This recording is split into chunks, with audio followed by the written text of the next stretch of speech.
So as you can see, it says personal and MH Tech. Our corporate side or workplace wellness is magenta, and the personal side is orange, kind of going along with the colors of our company logo and our company colors, which is magenta and orange. What does this do? What do I mean when I talk about data and information that matters? This is specifically related more to, I'm going to say, post-COVID, because we know that what happened when the world shut down, and companies had to finally, I say that facetiously, but finally realized that you didn't always need to have everybody co-located together. It was communication. But now something else that has taken a front seat is being empowered about your health. So communication, health mitigation, device syncing. We sync with over 300 devices. Your nutrition, fitness tracking, movement, your food tracking, clinical, in-home clinical, some medical tracking. So we sync with a lot of devices. That means that there's a lot of data. It is action oriented, and the safety feature is what's really important, and we do that through a very enhanced SMS feature that is really, really good for companies as well as caregivers. Now, I just talked about our edge. I want to talk to you about our competitive edge, because again, we have the ability to market to both consumers as well as those corporate wellness or those organizations. So with individuals, there's the insights to stay in control of your health both during, but most importantly, after the pandemic is finished. Because before it used to be you had to have a health incident in order to be really in tune with your health. You have something that's going on with your body or someone that's close to you. And frankly, we should be in control of and empowered to know more and be more in tune with our bodies always. And then providers. We give insights for clinicians, human resources, public health officials on which individuals are demonstrating those symptoms. Another thing about our competitive edge, we gain deeper insights with what we call high frequency data. That high frequency data comes in minute by minute. And so what that does is it allows us to create activity programs and to drive those healthier behaviors, which is really what we all need. On the flip side of that, monitoring those health symptoms to help with COVID-19 now and beyond the pandemic. Let's just talk about viruses in general. Protecting people and no falling through the cracks and helping to stop the spread of viruses, as well as increasing capacity when you need it for those workplaces. Now, let's talk about the market for a moment. The corporate wellness market size is incredible. I mean, this was, pre-COVID, but the corporate wellness market services market size will be $7.2 billion in 2020. And it's expected to be $97.4 billion by 2027. And yeah, I can throw around all of those numbers and it means nothing, right? Because we're a small business, and are we going to go out there and tackle all of this? No, we're not. But our edge of the wedge is what you see below. And you see that little dollar sign that's floating down, and that's what we intend to try and get. So the total SMB market, that small to mid-sized business market, is $5.18 billion, and we intend to target 1% or $52 million. The total enterprise side, $6.3 billion. Our target is 0.25% or $16 million, and the total telehealth. And I'll tell you why telehealth. We don't call it telehealth. We don't call it telemedicine. Our product, our feature is telewellness, because it's really about overall encompassing 360-degree well-being. So, but we have telehealth here. That total telehealth market, $2.6 billion. That is growing by leaps and bounds. And our target is 1% or 26 million.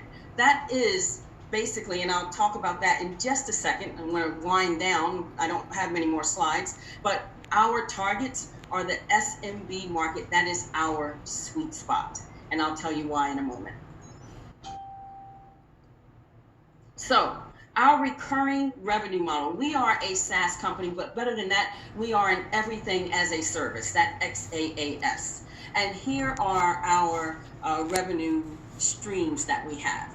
So workplace wellness, the SMB market, why is it that we're going after that? You've got those large competitors that are out there for us. That would be Virgin Health or Pulse. You have Red Brick Health, Limeade. You know, these large companies, they are all jockeying pretty much for the same Fortune 1000 or the top 2,000 or 2,500 companies in the US. What's being left out is that small to mid-sized business market. And so that's where we're going to target. That our monthly recurring revenue goes from 149 to 599, and then enterprise, it depends on the number of employees. There are support services. So every single company that comes on, there is an onboarding fee. It is a one-time fee. And then there is engagement support, where they can buy blocks of time, where they will have an engagement specialist or an engagement manager. Some call it customer success. We're calling it customer engagement, because that's what this is all about.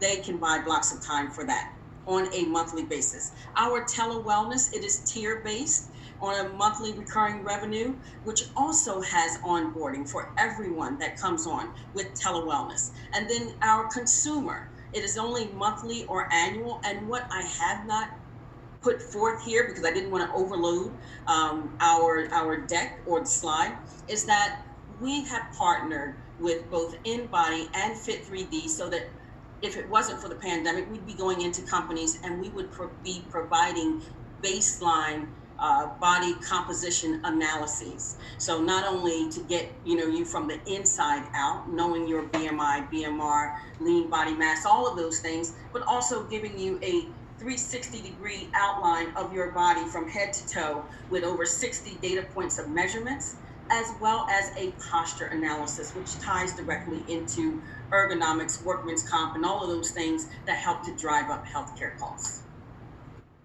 So what are our projections? So because we have these various revenue streams, and this is kind of a little bit of an eyesore, so I apologize for that, but as you can see, we're looking at, we've got it just broken down by customers. So from 2020 to 2024, I wanted to do a 5-year projection here. And as you can see, those numbers are going to go up. I can't stay here too long because I know I'm running out of time. I see my clock ticking down. But workplace wellness, tele-wellness, engagement support, and consumers, we have these numbers broken down as to how many customers that we need to flow over into our revenue model. As you start to get to 2023 and 2024, and you look at those new customers and you say, man, that's a lot of new customers. But when you look at those revenue streams and you look at where our sweet spot is, the SMB market, those companies that are most interested in our product are between 500 and 2,000 employees. So there's a lot of companies like that. But we're also going to be reaching to those that are 99 employees and under. And they are in desperate need of having something that is available to provide as an extra. It is something extra. They already are at a loss pretty much for providing a very robust health and wellness program.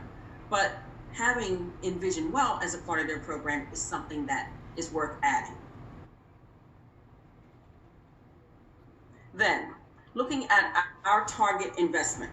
So I want to start from the bottom first. Our company has been self-funded.